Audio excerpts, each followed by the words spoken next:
ভার্সিটির ক্যাম্পাসে বাইকের ওপর হেলান দিয়ে গুনগুন করে গান গাইছিলাম আর ফোন টিপছিলাম। পাশে সাব্বির আর স্নেহাও। হঠাৎ কিছু গুঞ্জন কানে আসলো। গুঞ্জন বললে ভুল হবে, অনেক চেঁচামেচির আওয়াজ। আমরা চারিদিকে তাকাতে লাগলাম যে কোথায় থেকে আওয়াজ আসছে। হঠাৎ চোখ গেল মেইন গেটের দিকে। বেশ কিছু মানুষ গোল হয়ে দাঁড়িয়ে আছে আর আওয়াজটা সেখান থেকে আসছে। স্নেহা আমাকে দেখিয়ে বলল, ওই দেখ, ওইখানে মনে হয় কোনো গ্যাঞ্জাম হয়েছে। তাই তো দেখছি। চল গিয়ে দেখে আসি। চল। তখনই সাব্বির বলে উঠল, কি দরকার অযথাই ঝামেলায় পড়ার? কি না কি হয়েছে? আরে বেটা, গিয়ে দেখলে তো আর সমস্যা নেই। আর আমরা তো এই ভার্সিটির স্টুডেন্ট, তাই না? দেখা তো উচিত। এই বলে আমরা তিনজন সেদিকে এগোতে লাগলাম। যত এগোচ্ছি ততই চিৎকার চেঁচামেচি বেশি শোনা যাচ্ছে। সবচেয়ে বেশি শোনা যাচ্ছে একটা মেয়ের গলার আওয়াজ, যার কারণে কৌতূহল আরও বাড়ল। ধীরে ধীরে আমরা সেখানে পৌঁছালাম। দেখলাম আশেপাশের সবাই সিনিয়র আমাদের থেকে। তারপর উকি দিতেই চোখে পড়ল রিয়াকে। রিয়া হচ্ছে আমাদের বেস্ট ফ্রেন্ড। আমি, সাব্বির, স্নেহা ও রিয়া একই সাথে পড়াশোনা করি। দেখলাম একজন সিনিয়র ছেলে রিয়ার হাত ধরে টানাটানি করছে আর রিয়া সেটাই বাধা দিচ্ছে। আর পাশের সবাই হাসাহাসি করছে আর মজা নিচ্ছে। ছেলেটা এই ভার্সিটিতেই পড়ে, নাম সিয়াম। বড়লোক বাবার বখাটে ছেলে, সেই সাথে এই ভার্সিটির সাধারণ সম্পাদক, তাই পাওয়ার সবসময় একটু বেশি। রিয়ার চোখ দুটো রাগে আর অপমানে লাল হয়ে গেছে। বারবার নিজের হাত ছাড়ানোর চেষ্টা করছে, কিন্তু ছেলেটা আরও শক্ত করে ধরে রেখেছে। হাত ছাড়ুন বলছি, কতবার বলবো? আগে বলো, এত অ্যাটিটিউড দেখাও কেন? আজকে না বললে ছাড়ছি না। আপনার সাথে আমার কোনো কথা নেই, হাত ছাড়ুন। আশেপাশে দাঁড়িয়ে থাকা কয়েকজন হো হো করে হাসছে। কেউ একজন আবার মোবাইল বের করে ভিডিও করতে শুরু করেছে। অথচ একজনও এগিয়ে এসে রিয়ার পাশে দাঁড়াচ্ছে না, যেন সবার কাছে এটা একটা বিনোদনের বিষয়। দৃশ্যটা দেখে আমার ভেতরে হঠাৎ করে আগুন জ্বলে উঠল। বুকের ভেতরটা কেমন ধকধক করতে লাগলো। রিয়ার চোখে ভয় না থাকলেও অপমানটা স্পষ্ট দেখা যাচ্ছিল। আমি দাঁতে দাঁত চেপে ওদের দিকে হাঁটতে শুরু করলাম। স্নেহা আমার পাশে এসে দাঁড়ালো। দোস্ত, মাথা ঠান্ডা রাখিস। আমি কোনো উত্তর দিলাম না। সাব্বিরও বুঝে গেছে আমি এখন আর কারো কথা শুনবো না। সেও আমাদের পেছন পেছন এগিয়ে আসলো। ভিড় ঠেলে সামনে যেতেই ছেলেটা এখনও রিয়ার হাত শক্ত করে ধরে আছে। আমি গিয়ে একদম তার সামনে দাঁড়িয়ে শান্ত গলায় বললাম, হাতটা ছাড়েন। ছেলেটা আমার দিকে তাকিয়ে ঠোঁট বাঁকিয়ে হাসল। কেন, তুই কে? আমি আবারও একই শান্ত গলায় বললাম, কে সেটা পরে বলবো, আগে হাতটা ছাড়েন। সে এবার আমার দিকে এগিয়ে এসে কাঁধে ধাক্কা দিয়ে বলল, না ছাড়লে কি করবি? আমার মাথায় রক্ত যেন এক মুহূর্তে চড়ে গেল, কিন্তু তবুও নিজেকে সামলে নিলাম। শেষবারের মতো বলছি, হাতটা ছাড়েন। আমার কথা শেষ হতেই রিয়া আমার দিকে তাকালো। চোখে যেন এক মুহূর্তের জন্য স্বস্তি ফিরে এলো। হয়তো ও বুঝে গেছে আমরা এসে গেছি। পাশে দাঁড়িয়ে থাকা কয়েকজন সিনিয়র এবার ফিসফিস করতে লাগলো। ছেলেটা ইচ্ছে করেই আরও শক্ত করে রিয়ার হাত চেপে ধরল। রিয়া এবার ব্যথায় মুখ কুঁচকে ফেলল। আহ! এসব দেখে সাব্বিরও আর নিজেকে সামলাতে পারল না। এই, ভদ্রভাবে বলছি, হাত ছাড়েন। কিন্তু ছেলেটার মুখে বিন্দুমাত্র ভয় নেই, বরং সে আশেপাশে তাকিয়ে হাসতে লাগলো। এই দেখো সবাই, জুনিয়র এসে আমাকে ভয় দেখাচ্ছে। তার বন্ধুদের মধ্যে থেকেও কয়েকজন হাসতে শুরু করলো। আমি এবার রিয়ার দিকে তাকালাম। ও কোনো কথা বলছে না, শুধু আমার চোখের দিকে তাকিয়ে আছে। সেই দৃষ্টিটুকুই যথেষ্ট ছিল বুঝে নেওয়ার জন্য। আমি এক পা সামনে এগিয়ে গিয়ে আবারও বললাম, অনেক সম্মান দিয়ে বলছি, এবার হাতটা ছাড়েন। এরপর যা হবে তার দায় কিন্তু আপনার। আমার কথা শেষ হতেই চারপাশে মুহূর্তের জন্য নীরবতা নেমে এলো। সবাই যেন অপেক্ষা করছে এখন কি হয়। সিয়াম আমার চোখের দিকে কয়েক সেকেন্ড তাকিয়ে রইল। তারপর ঠোঁটের কোণে তাচ্ছিল্যের হাসি ফুটিয়ে বলল, কি হবে? মারবি আমাকে? জানিস আমি কে? তোর কি হাল করতে পারবো তোর কোনো আইডিয়া নাই। আমি কোনো উত্তর দিলাম না, শুধু তার হাতে শক্ত করে ধরা রিয়ার হাতটার দিকে তাকিয়ে বললাম, আপনি কে সেটা জানার দরকার নেই। আমি শুধু দেখছি আপনি একটা মেয়ের ইচ্ছার বিরুদ্ধে তার হাত ধরে রেখেছেন। শেষবারের মতো বলছি, হাতটা ছাড়েন। সিয়াম এবার হো হো করে হেসে উঠল। বাহ, দেখি তো মেয়েটার নতুন বডি কার্ড বা পেয়েছে। তার সাথে থাকা কয়েকজনও হাসতে শুরু করলো। কিরে রিয়া, এতক্ষণ তো অনেক বড় বড় কথা বলছিলে, এখন আবার জুনিয়রদের ডেকে আনছো? আমি থাকতে তুমি এদেরকে নিয়ে ভাবো? রিয়া রাগে দাঁত চেপে বলল, ওদের আমি ডাকিনি, আর আপনাকে আগেও বলেছি আমার পথ থেকে সরে দাঁড়ান। না দাঁড়ালে কি করবে জানেমান? সিয়াম আবারও রিয়ার হাত টেনে নিজের দিকে আনার চেষ্টা করল। ঠিক সেই মুহূর্তেই আমার ধৈর্যের বাঁধ ভেঙে গেল। আমি বিদ্যুৎ গতিতে এগিয়ে গিয়ে সিয়ামের কবজিটা শক্ত করে ধরে ফেললাম। সে সঙ্গে সঙ্গে কুঁকড়ে উঠল। আহ, হাত ছাড়। আমি এবার প্রথমবারের মতো গলার স্বর একটু উঁচু করলাম।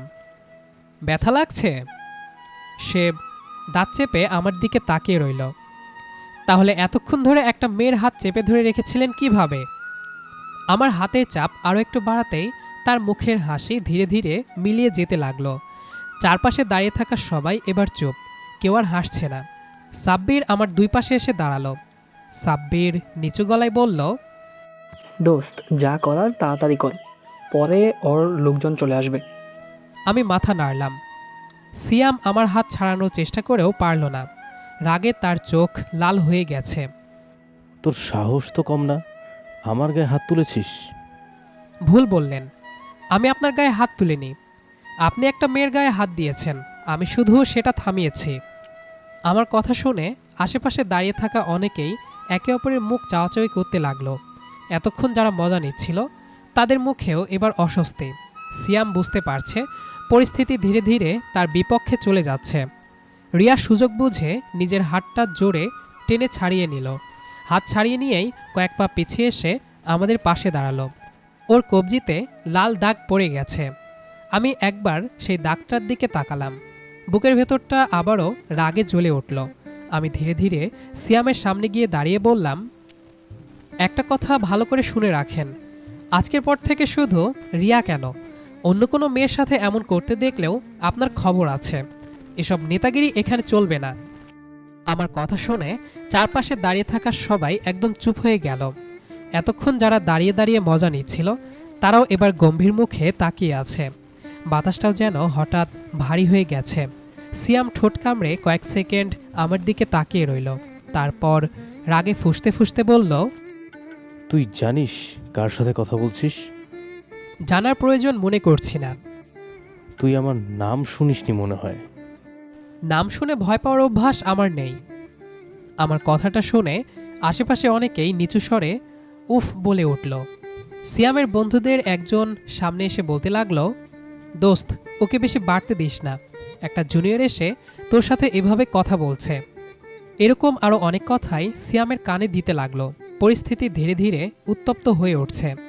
আশেপাশে আরও অনেক শিক্ষার্থী জড়ো হয়ে গেছে, কেউ ভিডিও করছে, কেউ ফিসফিস করছে। ঠিক তখনই রিয়া আমার হাতটা হালকা টেনে নিচু গলায় বলল, থাক, চল এখান থেকে। আমি একবার ওর কবজির লাল দাগটার দিকে তাকালাম, তারপর শান্ত গলায় বললাম, না, আগে উনি বুঝুক, ক্ষমতা মানে যা ইচ্ছে তাই করা যায় না। আমি আবার সিয়ামের দিকে তাকালাম। ছাত্র নেতা হয়েছেন ভালো কথা, কিন্তু একজন ছাত্র নেতার কাজ শিক্ষার্থীদের নিরাপত্তা দেওয়া, তাদের অসম্মান করা না। আপনি আজ যেটা করেছেন সেটা নেতৃত্ব না, এটা কাপুরুষতা। আমার কথা শেষ হতেই ভিড়ের মধ্যে থেকে কয়েকজন বলে উঠল, ঠিকই তো বলেছে, একটা মেয়ের হাত ধরে টানাটানি করার কি অধিকার আছে? ক্ষমতা আছে বলে কি না যা ইচ্ছে তাই করবে? এসব কথা শুনে সিয়ামের মুখের ভাব বদলে গেল। সে বুঝতে পারছে পরিস্থিতি এখন আর পুরোপুরি তার নিয়ন্ত্রণে নেই। রাগে দাঁত চেপে সে বলল, তুই আজকে আমাকে সবার সামনে অপমান করলি, এর ফল তোকে ভোগ করতে হবে। আমি একটুও বিচলিত না হয়ে উত্তর দিলাম, আমি কাউকে অপমান করিনি। আপনি নিজেই নিজের কাজ দিয়ে নিজের সম্মান নষ্ট করেছেন। সিয়াম এবার আমার শার্টের কলার ধরার জন্য হাত বাড়াতেই আমি সঙ্গে সঙ্গে তার হাতটা সরিয়ে দিলাম। খবরদার, এরকম দুঃসাহসের চেষ্টা করবেন না। আমার কণ্ঠে এমন দৃঢ়তা ছিল যে কয়েক মুহূর্তের জন্য সিয়ামও থেমে গেল। ভিড়ের মধ্যে উত্তেজনা বাড়ছে, সবার চোখ এখন শুধু আমাদের দিকেই। মনে হচ্ছিল আর একটিমাত্র ভুল পদক্ষেপেই পুরো পরিস্থিতিকে বড় সংঘর্ষে পরিণত করে দিতে পারে। ঠিক সেই সময় একজন শিক্ষক আর নিরাপত্তা কর্মী সেখানে চলে আসলেন। পরিস্থিতি বুঝে তারা দ্রুত সবাইকে সরিয়ে দিলেন। সিয়ামও শেষবারের মতো আমার দিকে রাগী দৃষ্টিতে তাকিয়ে নিজের বন্ধুদের নিয়ে সেখান থেকে চলে গেল।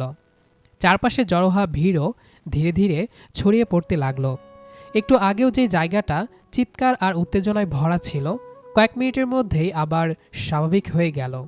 সাব্বির একটা দীর্ঘ নিঃশ্বাস ফেলে বলল, দোস্ত, আজকে তো মনে হয় পুরো ভার্সিটিতেই তোর নাম ছড়িয়ে যাবে।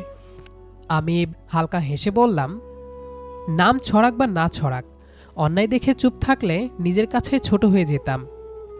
আচ্ছা, এখন এসব বাদ দে, আগে রিয়ার হাতটা দেখ, অনেক লাল হয়ে গেছে।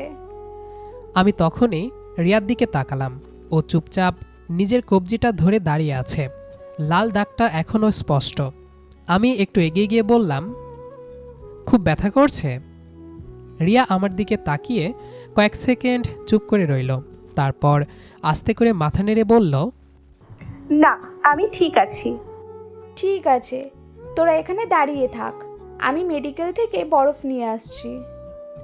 এই বলে স্নেহা দ্রুত চলে গেল। সাব্বিরও বলল, আমি ক্যান্টিন থেকে পানি নিয়ে আসছি। মুহূর্তের মধ্যেই আমি আর রিয়া একা দাঁড়িয়ে রইলাম।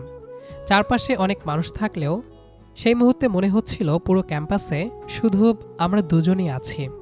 রিয়া ধীরে ধীরে আমার দিকে তাকিয়ে মৃদুস্বরে বলল, আজকে যে কি হতো জানি না। আমি হালকা হেসে বললাম, এইসব নিয়ে আর ভাবিস না, আমি থাকলে তোকে একা কিছু সামলাতে হবে না। রিয়া কিছু বলল না, শুধু ঠোঁটের কোণে খুব ছোট্ট একটা হাসি ফুটে উঠল। সে হাসিটা হয়তো ধন্যবাদ থেকেও অনেক বেশি কিছু বলছিল। আমি ওর দিকে তাকিয়ে হালকা ভ্রুকুচকে বললাম, এই যে এতক্ষণ এত সাহস দেখাচ্ছিলে, এখন একদম চুপ হয়ে গেলি কেন? রিয়া নিচের দিকে তাকিয়ে আস্তে করে বলল, কি বলবো? কিছুই না, শুধু এটা বল, সত্যি ব্যথা লাগেনি? রিয়া নিজের কবজিটার দিকে একবার তাকিয়ে আবার আমার দিকে তাকালো। হাতের ব্যথা চলে যাবে। একটু থেমে আবার বলল, কিন্তু সবাই সামনে দাঁড়িয়ে দেখছিল ওই সময়টা। কথাটা শেষ করতে পারল না। ওর গলাটা কেমন যেন ভারী হয়ে গেল। আমি বিষয়টা আর বাড়ালাম না, শুধু ধীরে করে বললাম, এখন সব ঠিক আছে। রিয়া আমার চোখের দিকে তাকিয়ে রইল। অনেক বছরের বন্ধুত্ব আমাদের, তবুও আজ ওর সেই দৃষ্টিটা যেন একদম নতুন লাগছিল। ঠিক তখনই সাব্বির 2 বোতল পানি হাতে নিয়ে ফিরে এলো। এই নে, আগে সবাই পানি খা, আজকেতে মনে হয় সিনেমার শুটিং করে ফেললাম। আমি হেসে বোতলটা নিলাম। তুই না থাকলে এতক্ষণে হয়তো আমাকেই হাসপাতালে যেতে হতো। আরে ধুর, তুই তো রাগলে মানুষ না, সার হয়ে যাস। সাব্বিরের কথা শুনে রিয়া হেসে উঠল। ঠিক তখনই স্নেহাও মেডিকেল থেকে ছোট্ট একটা আইস প্যাক নিয়ে ফিরে এলো। তারপর ধীরে করে রিয়ার হাতে লাগিয়ে দিতে লাগলো। 5 মিনিট রাখ, কমে যাবে। স্নেহা আমার দিকে তাকিয়ে দুষ্টু হেসে বলল, বাহ, দেখি তো আমাদের বন্ধুর কেয়ার করার স্টাইলও কম না। আমি ভান করে গম্ভীর মুখে বললাম, বেশি কথা বলবি না। আরে কথা তো সত্যিই বলছে। রিয়া তখন লজ্জা পেয়ে নিচের দিকে তাকিয়ে ফেলল।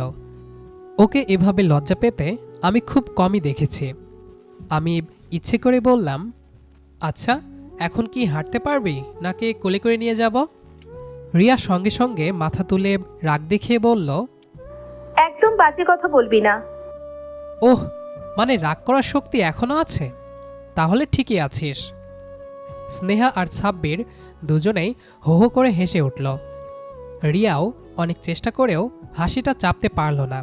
কয়েক মুহূর্ত আগেও যার চোখে অপমান আর রাগ ছিল, সে চোখেই আবার হাসির ঝিলিক ফিরে এসেছে। সে হাসিটা দেখে আমার বুকের ভেতরটাও অদ্ভুত এক শান্তিতে ভরে গেল। আমরা চারজন ধীরে ধীরে ক্যাম্পাসের ভেতরের লেকের পাশে রাস্তাটা ধরে হাঁটতে শুরু করলাম। বিকেলের নরম বাতাস বইছে, গাছের পাতাগুলো হালকা দুলছে। কিছুক্ষণ আগের উত্তেজনাপূর্ণ ঘটনার কোনো চিহ্ন যেন আর কোথাও নেই। হাঁটতে হাঁটতে হঠাৎ রিয়া আমার পাশে এসে খুব আস্তে করে বলল, একটা কথা বলি। বল। আজকে তুই না থাকলে আমি হয়তো নিজেকে কোনোদিন ক্ষমা করতে পারতাম না। আমি একটু অবাক হয়ে তাকালাম। কেন? রিয়া মুস্কি হেসে বলল, কারণ আমার বিশ্বাসটা ভেঙে যেত। কিসের বিশ্বাস? রিয়া কয়েক সেকেন্ড চুপ থেকে বলল, এই বিশ্বাস যে আমি বিপদে পড়লে অন্তত একজন মানুষ না ভেবে আমার পাশে দাঁড়াবে। আমি হালকা হেসে বললাম, একজন না, আমরা তিনজনই দাঁড়াবো। রিয়া মাথা নেড়ে বলল, জানি, কিন্তু তুই থাকলে কেন জানি আলাদা একটা সাহস পাই। ওর কথাটা শুনে আমি কিছু বললাম না, শুধু হাঁটতে হাঁটতে আকাশের দিকে তাকালাম। এরপর কয়েকটা দিন বেশ শান্তিতেই কেটে গেল। এই শান্তিটা ছিল ঝড়ের আগের নীরবতা। সিয়াম বাইরে থেকে চুপ হয়ে গেলেও তার চোখে মুখে প্রতিশোধের আগুন স্পষ্ট ছিল। ভার্সিটির অনেকেই বলাবলি করছিল ও এত সহজে বিষয়টা ছেড়ে দেওয়ার ছেলে না। আমরা বিষয়টা গুরুত্ব দেইনি। একদিন দুপুরে আমাদের একটা ক্লাস ক্যান্সেল হয়ে যায়। আমি আর সাব্বির ক্যান্টিনে বসে আড্ডা দিচ্ছি। স্নেহা লাইব্রেরির দিকে গিয়েছিল আর রিয়া একা মাঠের পাশের বেঞ্চে বসে অ্যাসাইনমেন্ট লিখছিল। হঠাৎ মাঠের মাঝখানে একটা কালো গাড়ি এসে থামল। এক এক করে কয়েকজন ছেলে নামলো। তাদের মাঝখান থেকে নেমে এলো সিয়াম।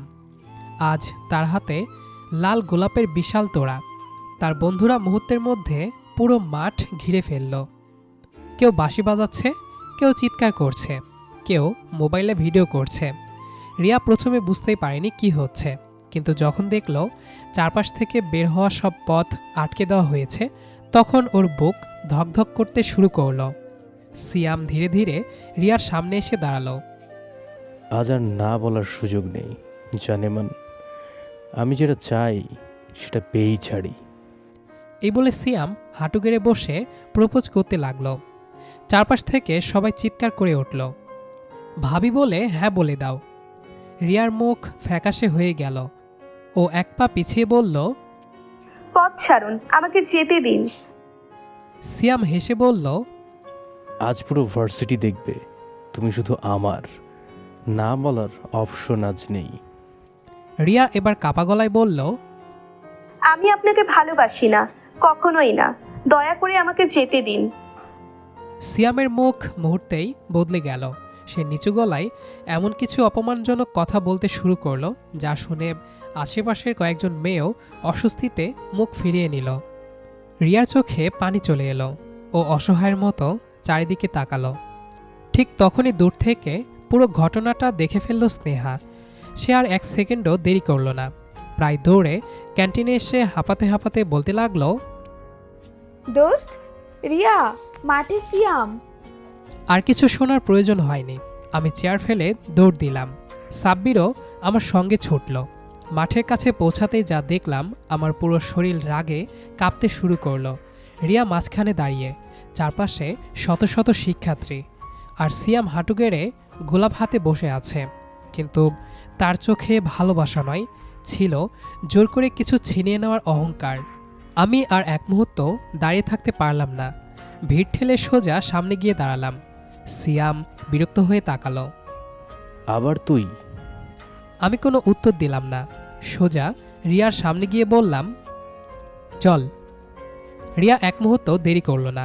ও সরাসরি আমার পাশে এসে দাঁড়ালো। আমি ওকে নিয়ে হাঁটতে শুরু করতেই সিয়াম সামনে এসে রাস্তা আটকে দিল। তারপর সবার সামনে অপমানজনক মন্তব্য করতে শুরু করলো।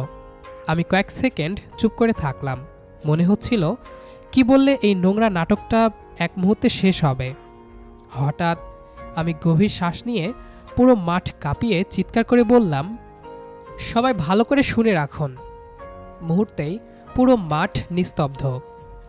যে মেয়েকে নিয়ে এতক্ষণ নাটক করছেন সে আমার হবু স্ত্রী। দুই পরিবারের সম্মতিতেই আমাদের বিয়ের কথা ঠিক হয়েছে। তাই আজকের পর থেকে ওকে নিয়ে আর কোনো ধরনের বাজে আচরণ করার চেষ্টা করবেন না।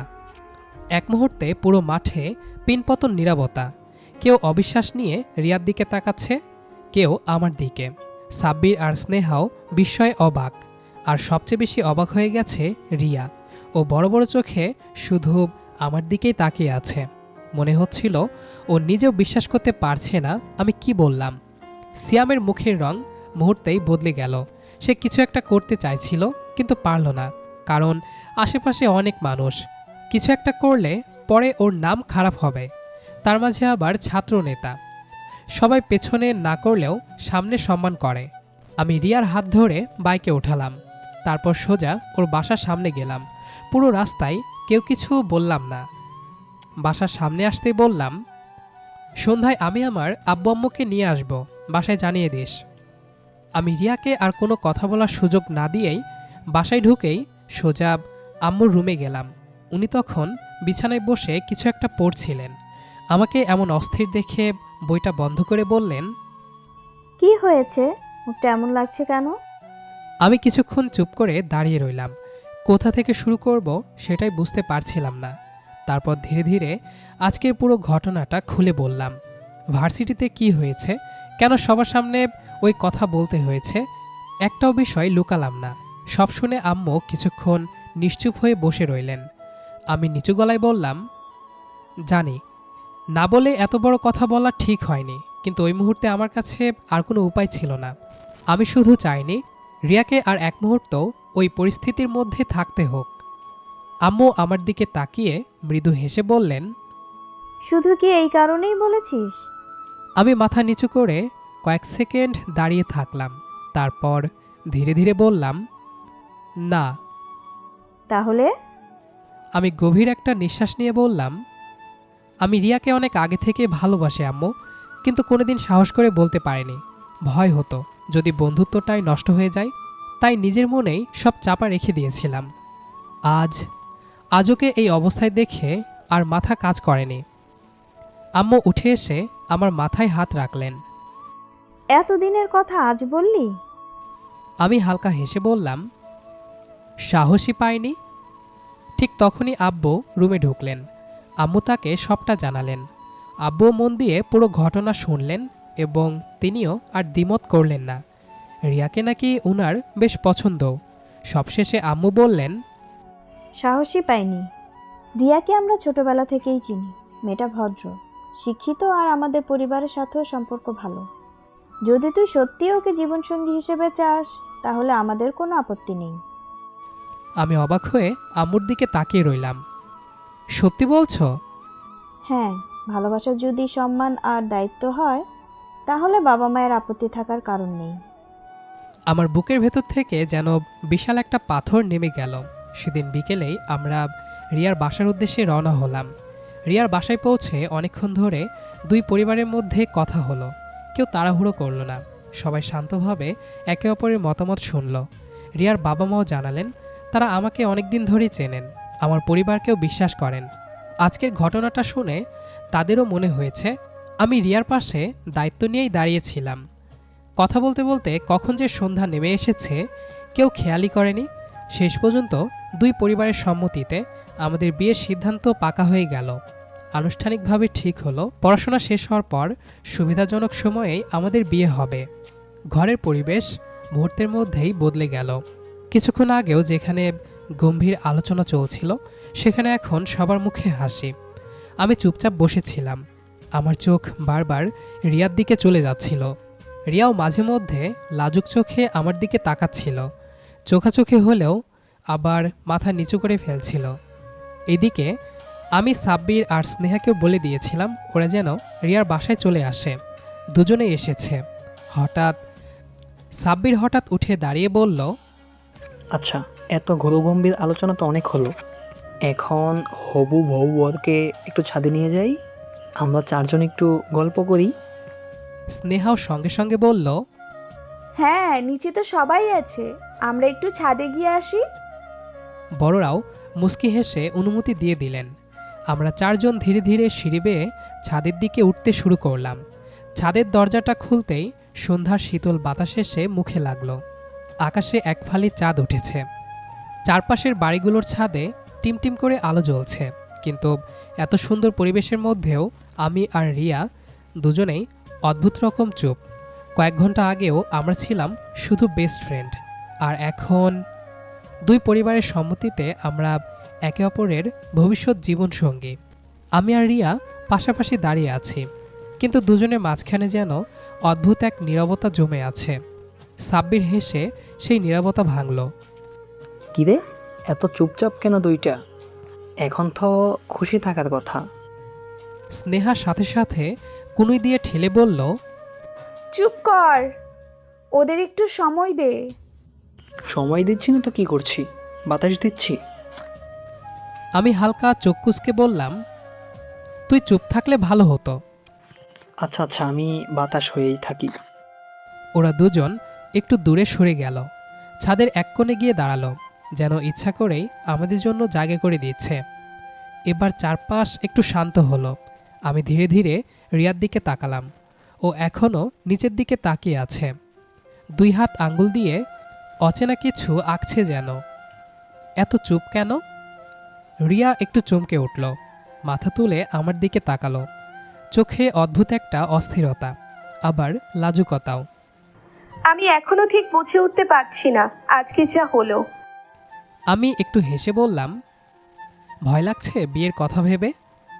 ভয় না, অদ্ভুত লাগছে। কি অদ্ভুত? যে মানুষটা এতদিন আমার বেস্ট ফ্রেন্ড ছিল, হঠাৎ করে সে আমার ভবিষ্যৎ। কথাটা শেষ না করেই থেমে গেল। আমি কিছুক্ষণ চুপ করে থাকলাম, তারপর আস্তে করে বললাম, ভবিষ্যৎটা ভয় পাওয়ার কিছু না। রিয়া আমার দিকে তাকিয়ে রইল। আমি একটু কাছে এগিয়ে এসে বললাম, আর আমি তো এখনও আগের মতোই আছি, বেস্ট ফ্রেন্ড। তাই তো সমস্যা, আগের মতো আচরণ করবি নাকি আলাদা? আমি ভ্রু তুলে বললাম, মানে? মানে এখন তো সবাই বলবে আমি তোর হবু বউ, তো তুই কি এখন আমাকে অন্যভাবে দেখবি? অন্যভাবে মানে কি? আগে তো তোকে বিরক্ত করতাম, এখনও করব। রিয়ার সঙ্গে সঙ্গে চোখ ছোট করে বলল, এখনো করবি? অবশ্যই, স্ট্যাটাস বদলালেও মানুষ তো একই থাকে। রিয়া আমার কথায় ভ্রুকুচকে তাকিয়ে রইল কিছুক্ষণ। বাতাসটা হঠাৎই একটু ভারী মনে হলো না, বরং অদ্ভুতভাবে শান্ত। রিয়ার চোখে সেই পুরনো পরিচিত লাজুকতা, যেটা আমি অনেকদিন ধরেই চিনতাম, কিন্তু আজ সেটা অন্যরকম লাগছিল। কিছুক্ষণ আমরা কেউই কিছু বললাম না। তারপর আমি খুব স্বাভাবিকভাবে এক পা এগিয়ে গেলাম। রিয়া একটু চমকে উঠল। কি করছিস? কিছু না। পরের মুহূর্তেই আমি খুব হালকা করে ওকে জড়িয়ে ধরলাম। রিয়া এক মুহূর্ত থেমে গেল, তারপর ধীরে ধীরে ওর হাত আমার হাতের পিঠে এসে ঠেকল, খুব আস্তে। এভাবে হঠাৎ? আমি নিচু গলায় বললাম, এখন তো অধিকার আছে, তাই না? রিয়া কিছু বলল না, শুধু চোখ বন্ধ করে নিল এক সেকেন্ডের জন্য। আমি ধীরে ধীরে রিয়ার ঠোঁটের দিকে এগোতে লাগলাম। ঠিক তখনই পেছন থেকে সাব্বিরের গলা ভেসে এলো। এই, আমরা আছি, ভুলে গেছিস নাকি? হায় হায়, চোখ বন্ধ কর, আমরা কিচ্ছু দেখছি না। আমি আর রিয়া সঙ্গে সঙ্গে আলাদা হয়ে গেলাম। রিয়া লজ্জায় মুখ ঘুরিয়ে নিল। আমি ঘাড় ঘুরিয়ে বললাম, তোরা না থাকলেই ভালো হতো। স্নেহা হেসে বলল, সত্যি বলি, এখন তোদের দেখে আমারও প্রেম করতে ইচ্ছে করছে। রিয়া রেগে বলল, একদম চুপ কর তোরা। কিন্তু ওর গলা রাগের চেয়ে বেশি লজ্জায় ভরা ছিল। আমি ধীরে ধীরে আবার রিয়ার দিকে তাকালাম। ও এখনও মুখ নামিয়ে দাঁড়িয়ে আছে, বাতাসে ওর চুলগুলো হালকা উঠছে। আমি আস্তে করে বললাম, এই, এত লজ্জা পাচ্ছিস কেন? কই লজ্জা পাচ্ছি? তাহলে মুখ লুকাচ্ছিস কেন? রিয়া আমার দিকে একবার চোখ তুলে আবার নামিয়ে নিল। তুই না থাকলে আমি এত অদ্ভুত ফিল করতাম না। আমি একটু হেসে বললাম, অদ্ভুত না, এটা নতুন ফিল। এই কথাটা বলতেই রিয়া আর কিছু বলল না, শুধু এক পা এগিয়ে এসে হালকা করে আমার শার্টের হাতা ধরে ফেলল। সেই ছোট্ট টানটাই যেন সব কথার উত্তর। আমি আর কিছু না ভেবে ধীরে ধীরে ওর কপালের দিকে তাকালাম। চারপাশটা যেন এক মুহূর্তে শান্ত হয়ে গেল। দূরে সাব্বির ফিসফিস করল। এইবার সত্যি দেখছি কিছু হতে যাচ্ছে। আমি একটু নিচু হয়ে রিয়ার দিকে এগোলাম। রিয়া চোখ বন্ধ করলো ধীরে ধীরে। পরের মুহূর্তে একটা খুব হালকা নরম মুহূর্ত, সব শব্দ যেন দূরে সরে গেল। রিয়া স্থির হয়ে রইল, আর আমি ওর কপালে খুব আস্তে করে একটা চুমু রাখলাম। 1 সেকেন্ড নীরবতা, তারপরই ওহ মাই গড! আমি সঙ্গে সঙ্গে সরে গেলাম। রিয়া চোখ খুলে ফেলল, পুরো মুখ লাল। তুই তুই কি করলি এটা? আমি ভান করে শান্ত গলায় বললাম, কিছু না, স্ট্যাটাস আপডেট করলাম। কি স্ট্যাটাস? বেস্ট ফ্রেন্ড থেকে হবু বউ। এ কথা শুনে রিয়া আমাকে হালকা ধাক্কা দিল। পাগল একটা। পাগল না হলে কি তোকে পেতাম?